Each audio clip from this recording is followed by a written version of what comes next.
This planting is the one that we've been waiting for. We thought about changing all this landscape from agriculture to prairie. And with this planting, we will have done what we set out to do. So these are the last acres of the 8,000 acres that we set out to plant years ago. This is a big milestone for us, for sure.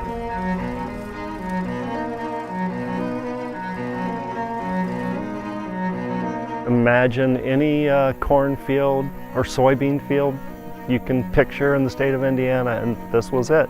And essentially, from a biodiversity standpoint, nothing was here. You look at this, and a lot of good botanists will come in here and say, well, this must have been native prairie, and say, no, we planted it. It's a high compliment. Yeah, it is. This is better than what I ever thought, to be honest, we could do 25 years ago. The Ephraimson restoration at Kankakee Sands is a large mosaic of prairie, wetland, and savanna habitat, totaling at 8,400 acres. And it's really unique not just to Northwest Indiana, but really to the Midwest. Prairies at this kind of scale just don't happen many places. I started doing macro photography 5-6 years ago when a friend gave me a camera. You use a special lens to get very close to subjects, and you can kind of zoom in and take pictures of very, very small things and bring them to life in a way that you naked eye wouldn't see. You think you have to travel the world to find unknown species, but there's so many in your backyard, in your county, that you just walk right by. Without getting behind the camera, you can't really show those details, so it's a good storytelling medium for the restoration.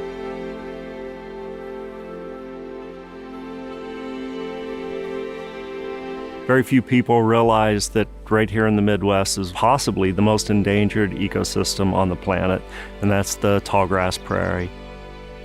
99.9% of it's been plowed under. There's 0.1% left on the landscape.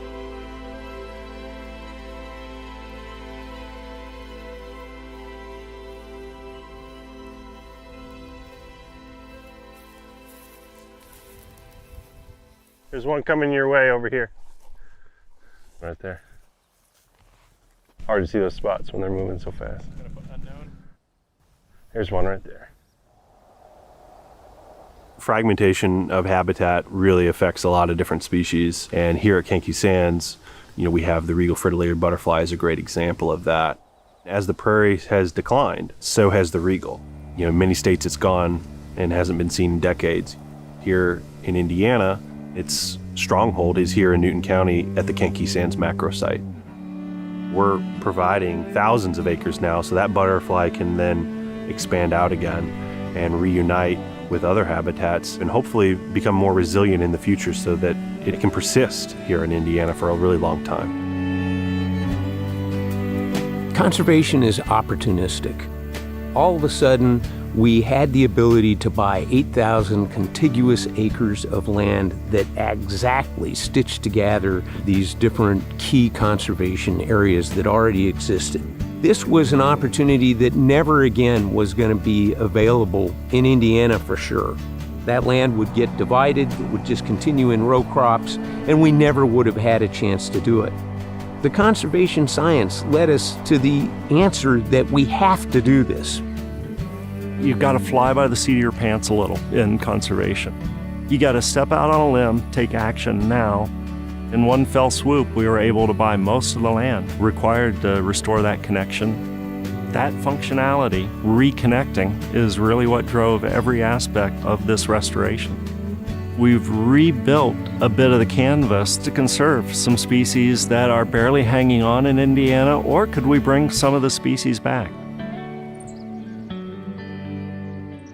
Liz is going to count the red-winged blackbirds, and then I will take note of everything else.